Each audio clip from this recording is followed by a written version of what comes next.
नमस्कार. आज आपण एका अशा विषयावर चर्चा करणार आहोत जो ऐकायला थोडा तात्विक वाटेल पण प्रत्यक्षात खूप रंजक आहे.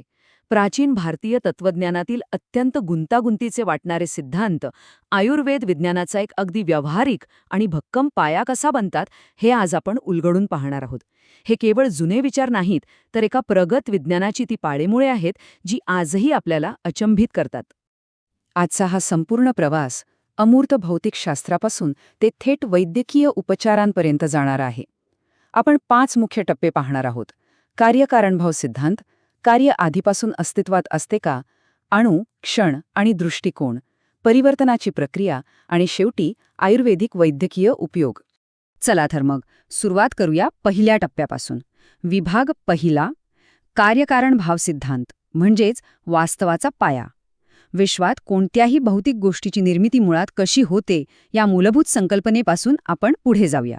विचार करा, कोणतीही नवीन वस्तू किंवा कार्य खरोखर अस्तित्वात येतं तरी कसं? हा प्रश्न प्राचीन विद्वानांनाही पडला होता. एखादी गोष्ट शून्यातून निर्माण होते की आधीपासूनच असलेल्या मूळ कारणांचं ते फक्त एक नवीन रूप असतं? या एका प्रश्नातून अत्यंत सखोल अशा चर्चांची सुरुवात झाली. प्राचीन ग्रंथांमध्ये यावर किती अचूक आणि सुंदर मांडणी केली आहे बघा. सत्कार्यवाद, परमाणुवाद, परिणामवाद यांसारखे 9 प्रमुख सिद्धांत आणि त्यांना पाठिंबा देणाऱ्या सांख्य, न्याय, वैशेषिक आणि बौद्ध अशा विविध विचारधारा. निर्मितीच्या प्रक्रियेकडे वेगवेगळ्या दृष्टिकोनांतून कसं पाहिलं गेलं हे यावरून अगदी सहज लक्षात येतं. आता वळूया दुसऱ्या आणि अत्यंत महत्त्वाच्या भागाकडे. कार्य आधीपासूनच अस्तित्वात असतं का? सत्कार्यवाद विरुद्ध असत्कार्यवाद. एखादी गोष्ट निर्माण होण्यापूर्वीच ती तिच्या कारणात दडलेली असते का, हा खऱ्या अर्थाने या चर्चेचा केंद्रबिंदू आहे. इथे 2 अगदी विरुद्ध विचार पाहायला मिळतात. सांख्यदर्शनाचा सत्कार्यवाद सांगतो की दही दुधात आधीपासूनच अव्यक्त रूपात दडलेलं असतं. पण न्यायदर्शन असत्कार्यवादाचा युक्तिवाद करतं. ते म्हणतात की नाही, मातीपासून बनवलेलं मडकं ही पूर्णपणे नवी निर्मिती आहे जी मातीपेक्षा अगदी वेगळी आहे. वास्तवाकडे पाहण्याचे हे 2 अगदी वेगळे चष्मे आहेत. आता हेच बघा, सांख्यदर्शनाने सत्कार्यवादाच्या समर्थनात 5 भक्कम तार्किक पुरावे दिले आहेत. साध्या आणि सोप्या शब्दात सांगायचं तर वाळू पेलून तेल निघत नाही, त्यासाठी तीळच लागतात. कारण कोणतीही गोष्ट निर्माण होण्यासाठी तो विशिष्ट मूळ घटक तिथे असणं अनिवार्य आहे. हे तर्कशास्त्र खरोखरच खूप प्रभावी आहे. आता पुढचा तिसरा टप्पा, अणु, क्षण आणि दृष्टिकोन. वास्तवाचे आणि वेळेचे सर्वात सूक्ष्म घटक प्राचीन काळी कसे समजले गेले, सूक्ष्म जगाचा वेध कसा घेतला गेला ते आता पाहूया. वैशेषिक दर्शनाचा हा परमाणुवाद सिद्धांत बघा. जर कोणत्याही पदार्थाचे तुकडे करत गेलो तर शेवटी असा एक बिंदू येतो ज्याचं पुढे विभाजन होऊ शकत नाही. या अदृश्य आणि अविभाज्य अशा अंतिम कणालाच त्याने परमाणु म्हटलं. हजारो वर्षापूर्वी अणूची ही संकल्पना इतक्या स्पष्टपणे मांडली जाणं हेच मुळात थक्क करणारं आहे. पृथ्वी, जल, तेज आणि वायू यांचे वैयक्तिक अणू एकत्र येऊन द्व्यणुक म्हणजेच 2 अणूंचा समूह कसा तयार करतात आणि त्यातून हे भौतिक जगत कसा आकाराला येतं याची अत्यंत अचूक रचना प्राचीन अभ्यासकांनी मांडली होती. पण या स्थिर अणूंच्या कल्पनेला छेद देतो तो बौद्ध दर्शनाचा क्षणभंगुरवाद. सर्वं क्षणिकं क्षणिकं या अत्यंत वेधक सिद्धांतानुसार विश्वातील प्रत्येक गोष्ट एकाच क्षणात निर्माण होते, अस्तित्वात राहते आणि नष्टही होते.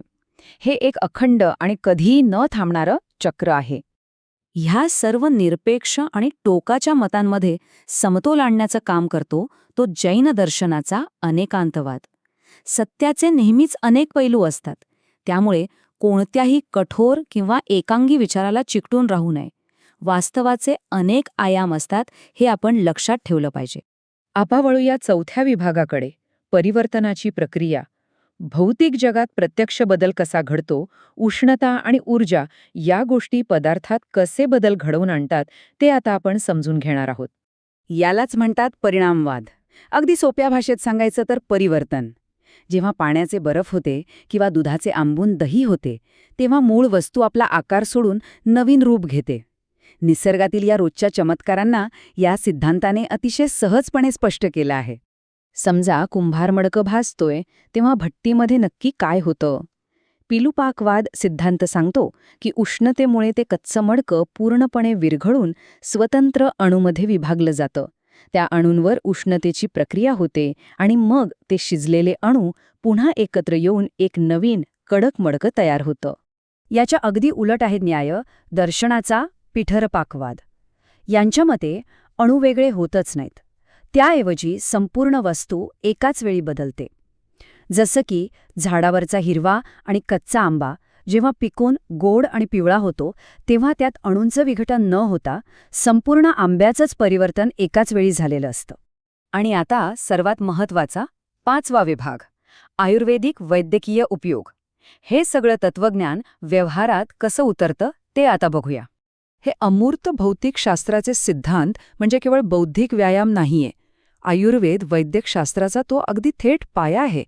सत्कार्यवाद वापरून वैद्य आजाराचं अत्यंत अचूक निदान करतात. ते लक्षणांचा थेट संबंध आहारातील मूळ कारणाशी जोडतात आणि विरुद्ध गुणांच्या औषधांचा वापर करून दोषांचं संतुलन साधतात. आता परिणामवाद बघा, हा मानवी शरीरातल्या पचनक्रियेला कसा तंतोतंत लागू पडतो. खाल्लेल्या अन्नाचं रूपांतर आधी रस धातूत होतं, रसातून रक्त तयार होतं आणि रक्तापासून पुढे मांस. शरीराच्या एका धातूपासून दुसरा धातू तयार होण्याची ही साखळी संपूर्ण शरीराचं पोषण करत राहते. याशिवाय शरीरातील पेशींची सतत होणारी झीज क्षणभंगुरवादाने अतिशय सुंदर स्पष्ट केली जाते. आणि सर्वात महत्त्वाचं म्हणजे अनेकांतवादाचा विचार करून रुग्णाचं वय, राहण्याचं ठिकाण आणि शारीरिक क्षमता यांसारख्या अनेक बाजू पडताळून प्रत्येक व्यक्तीसाठी पूर्णपणे वेगळा आणि वैयक्तिकृत उपचार ठरवला जातो. हे सगळं पाहिल्यावर एक भन्नाट प्रश्न पडतो. जर या प्राचीन तात्विक चौकटीने हजारो वर्षांपूर्वी आधुनिक अणु सिद्धांत आणि पेशींच्या विज्ञानासारख्या संकल्पना इतक्या अचूकपणे मांडल्या असतील, तर या ग्रंथांमध्ये अजून अशी कितीतरी सखोल वैज्ञानिक सत्य